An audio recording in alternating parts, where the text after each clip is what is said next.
Hello everyone, welcome to the new economy show. और जैसे कि हर बार की तरह हमारे पास we have our expert mister Bandal Bansal, the cofounder of cruise fair ICP India hub. And एक हम न्यूज़ देख रहे हैं बहुत ज़्यादा पिछले 2 दिन में जो हो रही है वो है कि बिटकॉइन क्रैश कर रहा है एज ऑफ। मतलब मैं पूछता हूँ सवाल, दो चार चीज़ें हुई हैं। एक तो फेडरल रिजर्व बैंक ने इंटरेस्ट रेट जो है वो स्लैश करें, एंड उसके बाद एक स्टेटमेंट ये भी आई है कि वो बिटकॉइन को रिजर्व नहीं रख रहे हैं।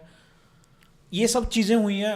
अब थोड़ा बताओगे आप, एज एक्सपर्ट बता सकते हो कि क्या हुआ एग्जैक्टली यार देखो, ये सब चीज़ें तो है ही हैं कि रेट इंटरेस्ट कट हो, उसके कारण लोगों को एक्सपेक्टेड था कि बढ़ेगी मार्केट, क्योंकि जब भी इंटरेस्ट रेट कट होते हैं तो बढ़ेगी। बट इसके साथ एक इन्फॉर्मेशन और दी है फेड ने कि इस साल कम इंटरेस्ट रेट्स कट होंगे, तो वो थोड़ा सा एक रीज़न हो सकता है। बट मैं नहीं मानता कि वो उतना ज़्यादा रिस्क है। बट इसी वजह से आप देखोगे ना, सारे ही जो थोड़े से ज़्यादा रिस्की एसेट्स माने जाते हैं, जैसे बिटकॉइन, टेक स्टॉक्स या इंडियन स्टॉक मार्केट भी, वहाँ से पैसा पुल आउट होके ज़्यादा सेफ एसेट्स में जैसे कि ट्रेजरी बॉन्ड एंड उसमें गया है, तो मनी उस तरफ फ्लो हुई है। अगर मैं macro economical point of view से देखूँ तो वो एक रीज़न है। तो हाँ, वो एक फॉर श्योर ये फेड का रिजर्व वाला रीज़न है। और दूसरा जो आप रिजर्व वाली बात कर रहे हो कि फेड ने बोला है कि Bitcoin was never meant to be part of Federal Reserve, right. ये पहली स्टेटमेंट तो यही आने वाली थी ना, what else you were expecting. उससे भी मेरे को नहीं लगता कि इसके ऊपर मैं दोबारा आऊँगा। बट आप इसको ये बात समझिए कि गोल्ड भी जो है वो फेड एज इट ऐसा नहीं है कि फेड के अंदर तिजोरी और तिजोरी के अंदर हो जाके सोना रख देता है।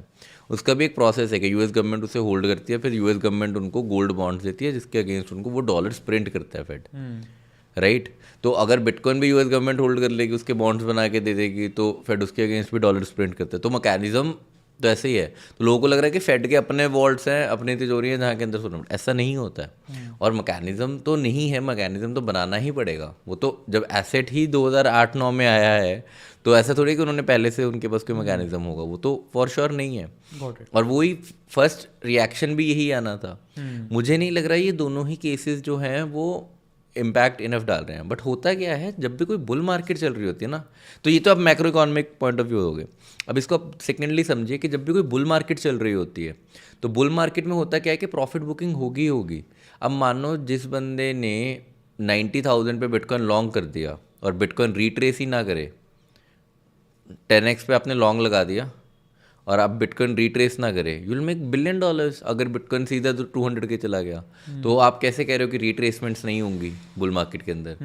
प्योर टेक्निकल एनालिसिस की अगर हम बात करें, तो हर बुल मार्केट में एक रिलीफ रैली कह लो, एक रिट्रेसमेंट रैली कह लो, रीएक्यूमुलेशन रैली कह लो, रीडिस्ट्रीब्यूशन रैली कह लो, बहुत सारे नाम है इसके टेक्निकली अलग अलग। पर ये करेक्शंस जो हैं ये हेल्दी हैं। ओके। बिकॉज अगर बिटकॉइन को नेक्स्ट रन पे जाना है तो शॉर्ट्स कवर करने हैं, बहुत सारे ऑप्शंस मार्केट्स हैं उनको कंक्लूड करना है।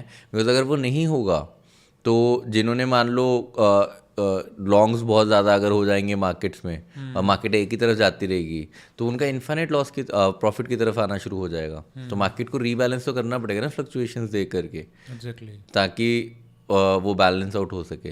तो ये होता ही होता है। और सेकेंडली फिर इसी और उसमें होता कैसे है, जनरली जो वेल्स हैं, अब आई डोंट नो ये बात टेक्निकली कहने की नहीं, बट ये रियलिटी ऑफ मार्केट है, डार्क साइड ऑफ मार्केट है कि कुछ लोगों के पास ज़्यादा कंट्रोलिंग पावर होती है कुछ लोगों से। आपके और मेरे पास कम कंट्रोल पावर है इस मार्केट पे। कईयों के पास जो वेल्स है, जिनके पास बहुत ज़्यादा बिटकॉइन बस ज़्यादा है, तो वो ऐसे मूवमेंट्स क्या करते हैं कि अच्छा यार ये नैरेटिव अभी बन रहा है, इसी नैरेटिव के अराउंड मैं घुमा देता हूँ और इस नैरेटिव में ही फिट हो जाएगा। फिर इसमें उन्होंने 2-3 चीज़ें जोड़ दी।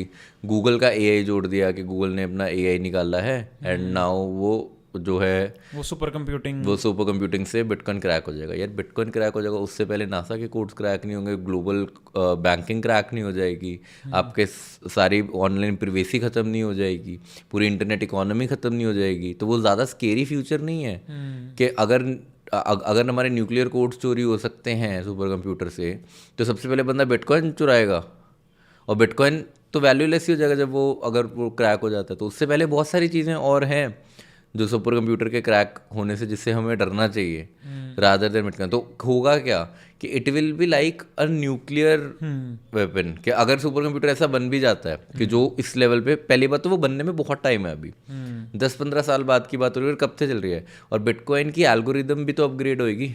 एग्जैक्टली। अगर बन भी जाता तो उसे कुछ लोगों को कंट्रोल करना पड़ेगा। सोचो साउथ कोरिया ने सारे सुपर कंप्यूटर्स खरीद लिए, अब उससे वो बिटकॉइन क्रैक करेंगे कि यूएस के न्यूक्लियर कोड्स क्रैक करेंगे?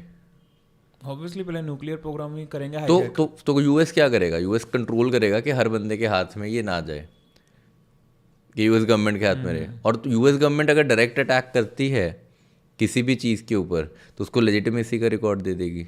और बिटकॉइन की जो एल्गोरिदम है, जो बिटकॉइन के कोर बिलीवर्स हैं, वो उसको वहाँ से फोर्क करके उसकी और जो हैश है, जो उसके बेसिकली इंक्रिप्शन टेक्निक्स हैं, उनको एडवांस नहीं कर देंगे। तो ये भी नैरेटिव उतना नहीं, बट नैरेटिव बन गया अब कि गूगल एआई ला रहा है, बिटकॉइन टूट सकता है, फेड ने रिजर्व में लाने से मना कर दिया, शायद अगले साल रेट कट्स कम होंगे, अभी हो गया। अब ये नैरेटिव बन गया, वेल्स के पास ये राइट प्लान ऑफ वो बन गया कि अच्छा मिड रैली करेक्ट, मेरे को लगता है this is mid rally correction, rally pending है अभी। जैसे कुछ लोग बोल रहे हैं कि बियर मार्केट आ गई, अब बिटकॉइन गिरते ही चला जाएगा, जितना बढ़ना था बढ़ गया, ऐसा कुछ भी नहीं है। This is a mid rally correction which is very healthy. और वो नैरेटिव बनाने वाली बात है, बिकॉज मुझे इनमें से कोई भी ऐसा सॉलिड नैरेटिव नहीं लग रहा जो बियर मार्केट स्टार्ट कर सके।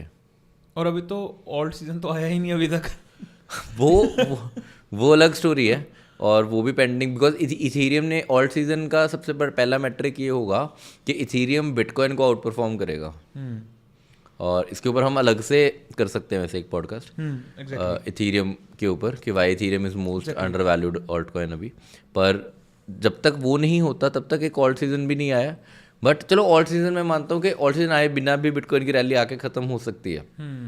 वो अच्छा ये हो सकता है, ये फर्स्ट टाइम होगा, बट ये नहीं पहले भी हो, मतलब छोटी रैलीज आई हैं बीच में ऐसी, ओके कि जब अकेला बिटकॉइन बढ़ा है और ऑल्ट कॉइन नहीं बढ़े, एंड देन वो काफ़ी टाइम के लिए करेक्ट हो गए, वो हुआ है वो, दैट कैन हैपन, बट वो बहुत ही कम प्रोबेबिलिटी है। But at the same time मुझे तो लगता है क्योंकि लेजिटिमेट रीज़न ही नहीं है। ओके एक चीज़ आपने बोली कि जो इंटरेस्ट रेट्स हैं वो हम कम कर रहे हैं स्लैश, हाँ कि तो एंटिसिपेटेड कितना था? यार एंटिसिपेटेड ऐसा था कि 4 रेट कट्स थे, फेड की स्टेटमेंट से ऐसा लग रहा है कि 3 आएंगे रेट कट्स अगले 1 साल में, बस वो है। और वो भी कंफर्म नहीं है। तो वो भी जब हमारे पास इन्फ्लेशन का डेटा आएगा, अनएम्प्लॉयमेंट का डेटा आएगा यूएस में, तो फेड विल डिसाइड, मतलब वो भी एक बहुत बड़ा मेट्रिक नहीं है। सो कहीं ना कहीं बस ये बोल सकते हैं कि उन्होंने भी एक तरह से ये मार्केट में नैरेटिव बन गया, नैरेटिव बनाने का काम करा। नहीं उनका यार फेड के लिए छोटी मोटी चीज़ें हैं कि वो तुम्हारे लिए नैरेटिव बनाएंगे, बिटकॉइन के लिए कोई नैरेटिव बनाएंगे, उनके लिए bitcoin irrelevant at the scale they operate, right. तो वो ऐसा नहीं है कि वो उन्होंने एक नैरेटिव दिया जो यूएस डॉलर के लिए उनको लगा कि सबसे सॉलिड नैरेटिव है। कुछ लोगों ने हमारी कम्युनिटी में से, वेब3 कम्युनिटी, क्रिप्टो कम्युनिटी में से जो वेल्स हैं, जो लार्जेस्ट होल्डर है, वो इस अपॉर्चुनिटी का वेट ही कर रहे थे कि हम 2-4 नैरेटिव इकट्ठे मिला करके एक करेक्शन रैली ले आए, ताकि जिनको रीएक्यूमुलेट करना है वो रीएक्यूमुलेट कर पाएँ, जिनको रीडिस्ट्रीब्यूट करना है, प्रॉफिट डिस्ट्रीब्यूट करना है, वो डिस्ट्रीब्यूट कर पाएँ, जिनको रिलीफ रैली चाहिए, जिनको शॉर्ट्स कवर करने हैं वो अपने शॉर्ट्स कवर कर पाएँ, एक्सचेंजेस को और परपेचुअल डेक्सेस को, जिनको लॉन्ग्स लिक्विडेट करने हैं वो लॉन्ग्स लिक्विडेट कर पाएँ। एंड इट हैज़, मतलब वो ऐसी मार्केट चलती है ना, चाहिए वो एथिकल है कि नहीं है वो इट्स क्वेश्चनेबल, बट वो हर मार्केट दुनिया की ऐसे ही चलती है। अच्छा अब एक सबसे कॉमन क्वेश्चन होने वाला है, जो आई नो कि you run away from question like this, कि प्राइसिंग के बारे में है ना, कि now it's down to 93K as of now जब हम पॉडकास्ट कर रहे हैं, और ये 107K से 93K है। सो गुड ऑलमोस्ट 20% 15% करेक्शन आ गई है, एंड सिग्निफिकेंट मानी जाती है when it comes to Bitcoin, जो 15-20%। मतलब मैं ये बोलूँगा ना, पिछले 18 महीने में 20,000 से 107 के भी तो गया तो इट्स ऑलरेडी अप बट 500% अगर मैं 20K से देखूँ तो। चलो बट मतलब noticeable, I will use a better word, a noticeable correction है ना। 15% इज नोटिसेबल, और अभी भी पता नहीं है कि कहाँ तक जाएगा। So this is my question only, कि बहुत लोगों का ये भी एक क्वेश्चन होगा कि अब ये जब क्रैश करेगा तो कितना क्रैश करेगा, क्योंकि काफ़ी लोग जो हैं वो फोमो में है कि भाई हमने बिटकॉइन रैली में मिस कर दिया, तो कहाँ पे एंटर हुए दोबारा? यार बिटकॉइन में एंटर होने के लिए ना जैसे मैंने पहले बोला कि ये कुछ वेल्स का एक्शन पॉइंट है and it's clearly evident from on chain data as well कि आप देखोगे बड़े बड़े बिटकॉइंस मूव हुए एकदम से एक्सचेंजेस पे गए डंप हो गए, वो सब ऑन चेन डेटा है। अब ये कितना गिरेगा नोबडी नोज, बिकॉज बहुत सारे मेट्रिक्स हैं कि मान लो कितने शॉर्ट्स कहाँ पर जा करके जो लॉन्ग्स हैं वो लिक्विडेट हो जाएंगे एंड शॉर्ट्स बहुत ज़्यादा प्रॉफिटेबल हो जाएंगे, वहाँ से इसका बढ़ना शुरू हो जाएगा।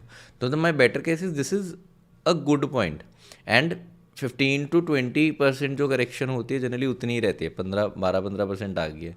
तो अब यहाँ से if you want to invest some money, आप इसको सिप की तरह या फिर आप एवरेज डाउन कर लीजिए इसको कि the my strategy from here would be कि 93 के आज है, आप यहाँ से लेना शुरू करिए।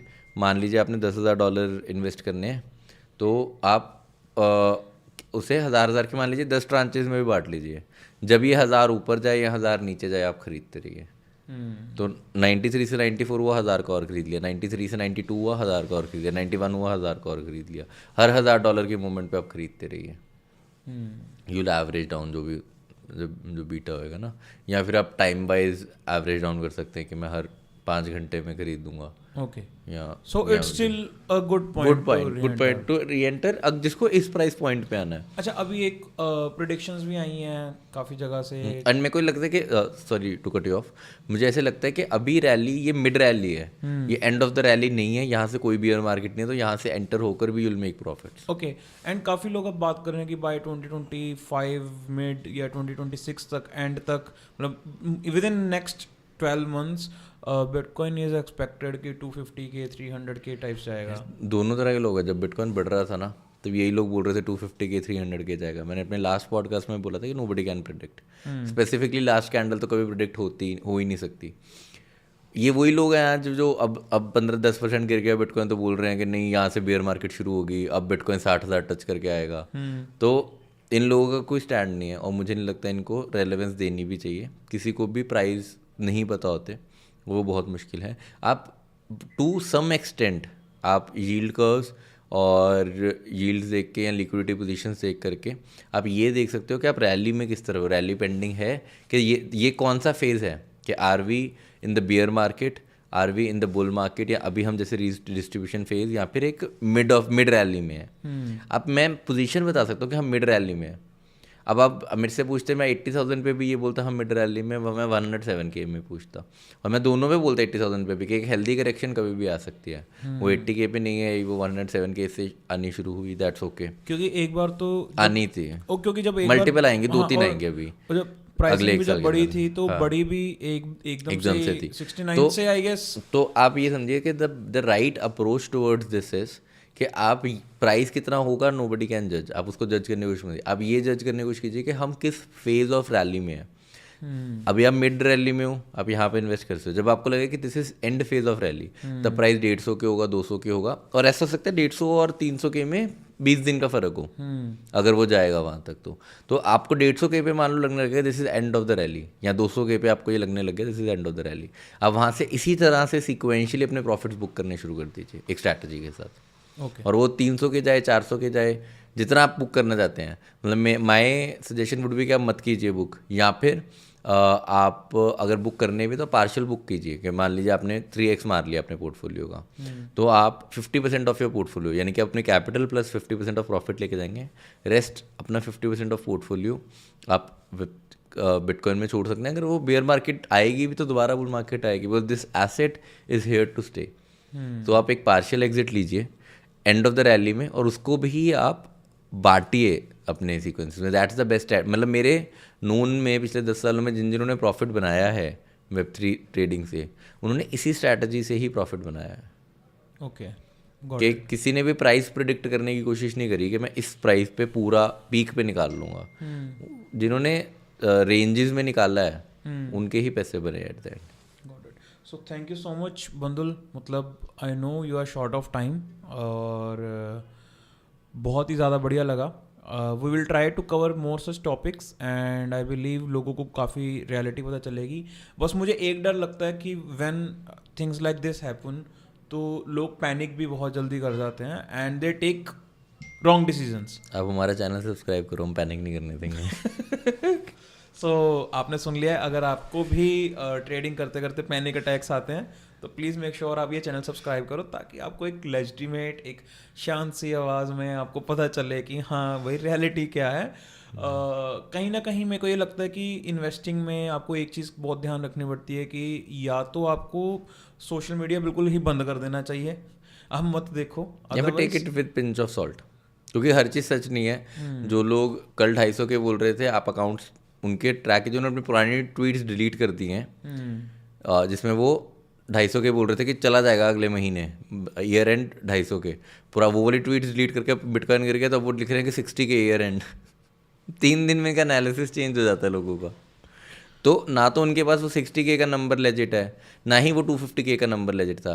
दे are just playing on the sentiment. जब मार्केट बुलिश है तो कुछ बड़ा सा नंबर देते हैं, एवरीबडी गेट एक्साइटेड और उनको लाइक्स और रीट्वीट्स आने शुरू हो जाते हैं। जब मार्केट गिर रही है तो वो एक ऐसा सा अनरियलिस्टिक सा टारगेट देते हैं, everybody gets excited and they want to track why that account, और उनको लाइक्स और रीट्वीट्स आते हैं। उनका बिजनेस वही है, एंड अल्टीमेटली लॉस एक एवरेज ट्रेडर का होता है जो ये सब फॉलो कर रहा होता है। Exactly. Thank you so much Bandul, काफ़ी मज़ा आया ब्रदर, और आई रियली होप कि हम नेक्स्ट पॉडकास्ट में और टॉपिक्स कवर करते हैं। सो अगर आपके भी दिमाग में कुछ भी ऐसे डाउट्स हैं, क्वेश्चंस हैं जिनको आप टेक्निकली समझना चाहते हो कि why this thing happens, why ये वो, तो प्लीज़ मेक श्योर आप कमेंट सेक्शन में आप हमें ज़रूर बताओ, and we will make sure we will keep coming up with the quality content so that कि आपका कोई नुकसान ना हो at least. So thank you so much guys.